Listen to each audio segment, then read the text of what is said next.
और उसके बाद अलग अलग जनपदों में आपको जाकर के अपनी सेवा देने का अवसर प्राप्त होगा। मैं इसके लिए आप सबको दीपावली के पहले यह शुभ अवसर आपके जीवन में आया है, इसके लिए हृदय से बधाई देता हूं, अपनी शुभकामनाएं देता हूं। ये जो दो विभाग हैं बहुत महत्वपूर्ण विभाग हैं और सचमुच कहा जाए तो समाज के अंतिम पायदान पर बैठे हुए व्यक्ति के लिए शासन की योजनाओं को पहुंचाने के सशक्त माध्यम भी है। सेवा के माध्यम है समाज कल्याण विभाग और अल्पसंख्यक कल्याण विभाग।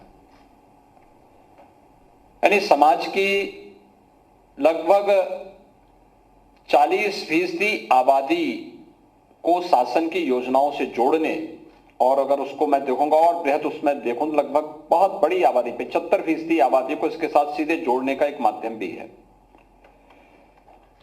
हम लोग प्रदेश के अंदर समाज कल्याण विभाग के द्वारा अनेक प्रकार की स्कीम संचालित करते हैं। खासतौर पर निराश्रित महिला पेंशन योजना, वृद्धावस्था पेंशन की योजना,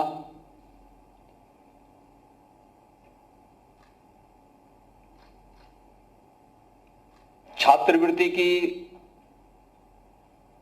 पूर्व दसमोत्तर छात्रवृत्ति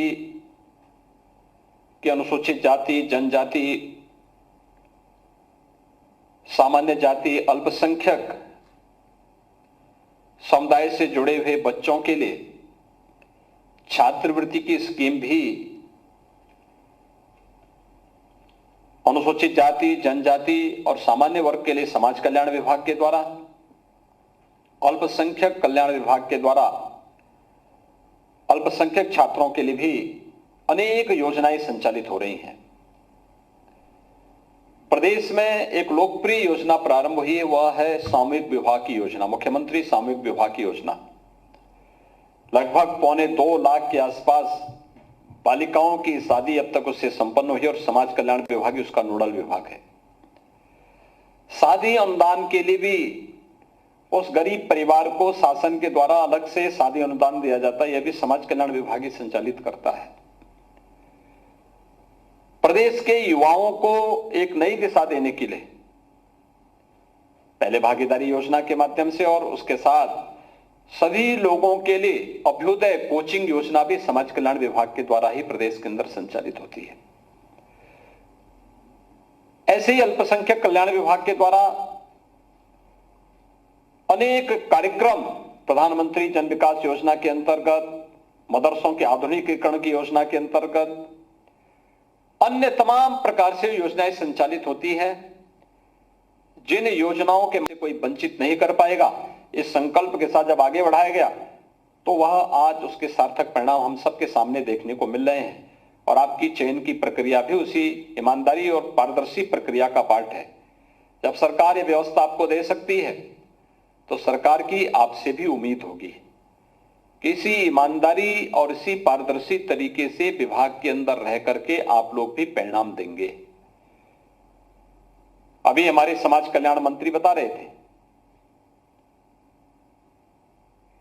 कि कोरोना कालखंड में प्रवेश की प्रक्रिया में थोड़ी देर हुई, लेकिन लगभग 36 लाख बच्चों की स्कॉलरशिप की योजना उन्होंने लगभग पूरी कर ली है और शेष सभी बच्चों को समय से स्कॉलरशिप उपलब्ध हो जाए, इसके लिए विभाग निरंतर प्रयास कर रहा है और हमारा प्रयास भी होना चाहिए, क्योंकि स्कॉलरशिप या शुल्क प्रतिपूर्ति उन सभी बच्चों के लिए अत्यंत महत्वपूर्ण है।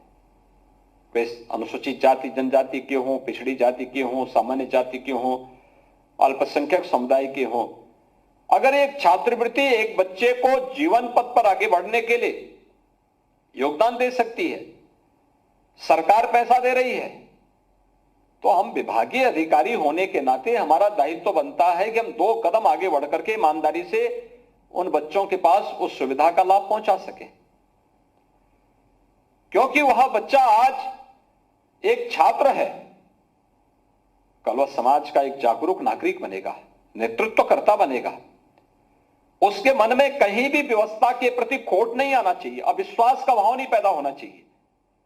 और ये हमारी जिम्मेदारी बनती है हम इस प्रक्रिया के साथ जुड़ रहे हैं।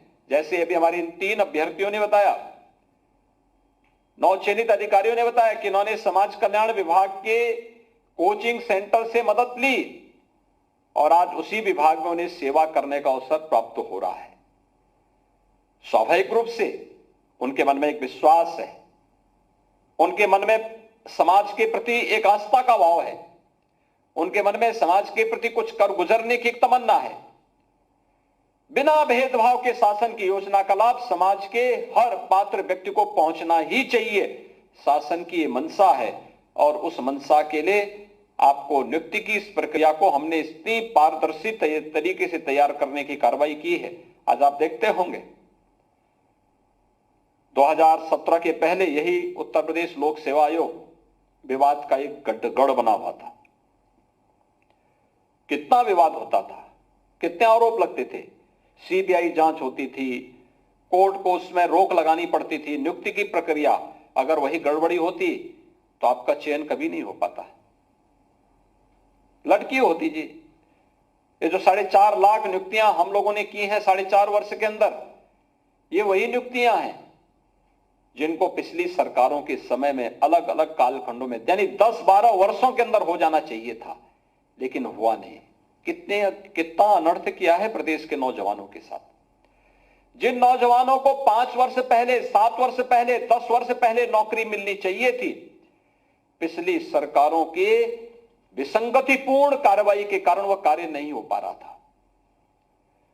उनकी नियत साफ न होने के कारण कार्य नहीं हो पा रहा था। न्यायालय को उसमें स्थगन आदेश देना पड़ा था।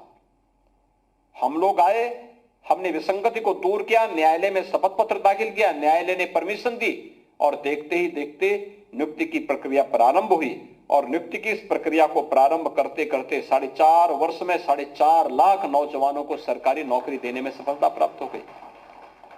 आज उसका लाभ प्रदेश के अंदर मिल भी रहा है। अभी मुझे राज्य मंत्री श्री मोहसिन रजा जी बता रहे थे,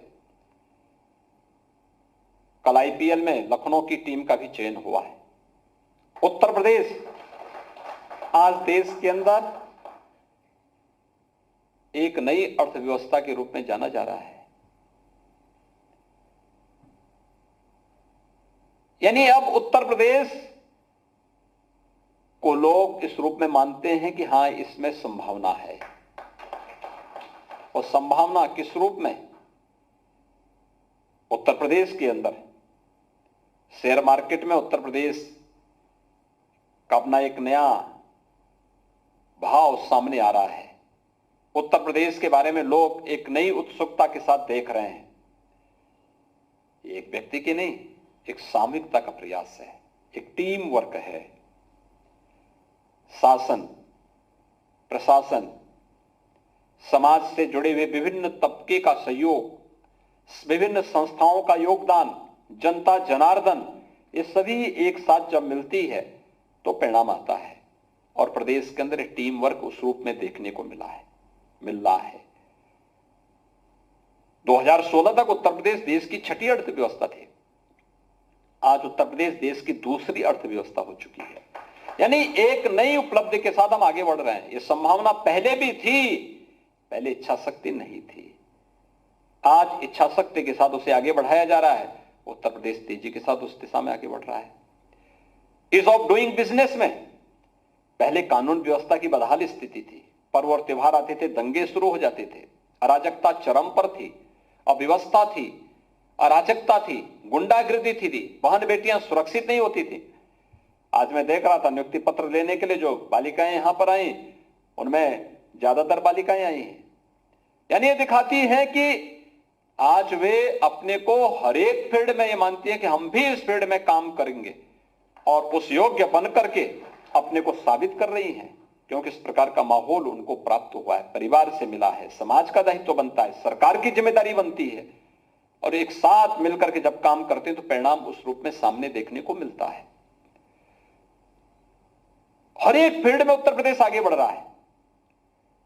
ईज ऑफ डूइंग बिजनेस में बेहतर कानून व्यवस्था और शासन की पारदर्शी व्यवस्था ने नौकरशाही को समय से परिणाम देने के लिए तैयार किया।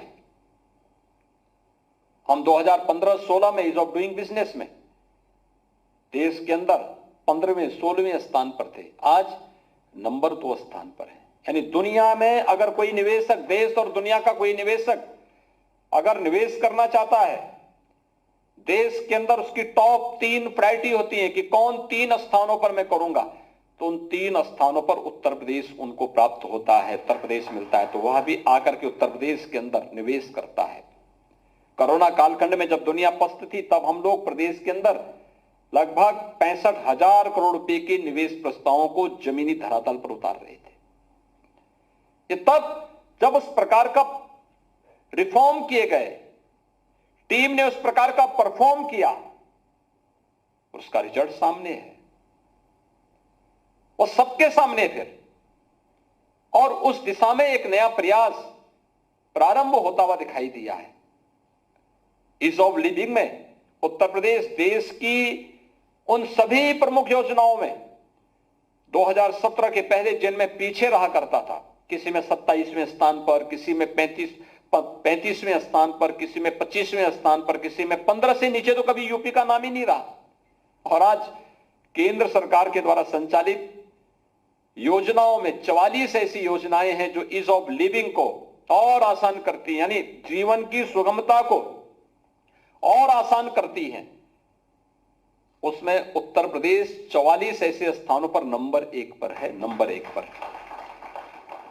चाहे वह प्रधानमंत्री आवास योजना हो, स्वच्छ भारत मिशन में की योजना हो, या फिर सौभाग्य की योजना हो, प्रधानमंत्री उज्ज्वला की योजना हो, प्रधानमंत्री स्टार्टअप की योजना हो, प्रधानमंत्री स्टैंड अप की योजना हो, या फिर और तमाम अन्य योजनाएं, उनमें उत्तर प्रदेश नंबर 1 पर है। आज प्रयास से, सामूहिक प्रयास से, और उस सामूहिक प्रयास के लिए अपने आप को तैयार करना।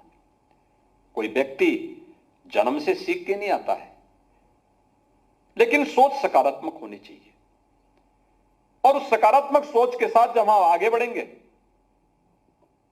बेहतर परिणाम भी सामने आएंगे। और इसलिए मैं आह्वान करूंगा कि आज हम लोग यहां पर इन 40 अधिकारियों को नियुक्ति पत्र वितरण की कार्रवाई के साथ जोड़ रहे हैं। ट्रेनिंग की सफलतापूर्वक कार्रवाई के बाद ये लोग फील्ड में जाएंगे, इस बात को देखेंगे कि समाज के उस तबके के साथ आपका संवाद बनना है जिसके लिए बाबा साहब डॉक्टर भीमराव अंबेडकर जी के मन में एक पीड़ा थी,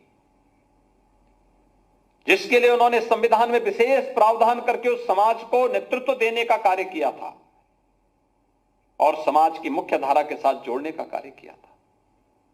हम सब मिलकर के उस दिशा में प्रयास करेंगे तो बहुत सारे लोगों को जीवन के नई राह दिखाने का कार्य और उनकी प्रतिभा और उनकी ऊर्जा का लाभ समाज और देश को देने में हमें सफलता प्राप्त होगी। मैं एक बार फिर से नवचयनित सभी समाज कल्याण अधिकारियों का, अल्पसंख्यक कल्याण विभाग से जुड़े हुए सभी अधिकारियों का हृदय से अभिनंदन करता हूं, उन्हें अपनी शुभकामनाएं देता हूं। आप सबके प्रति दीपावली की मंगल में शुभकामनाएं व्यक्त करते हुए विश्वास व्यक्त करता हूं कि आप अपनी कार्य पद्धति से समाज के लिए और अपने विभाग के लिए भी एक नया कीर्तिमान स्थापित करेंगे। आप सबके प्रति मेरी शुभकामनाएं। धन्यवाद। जय हिंद।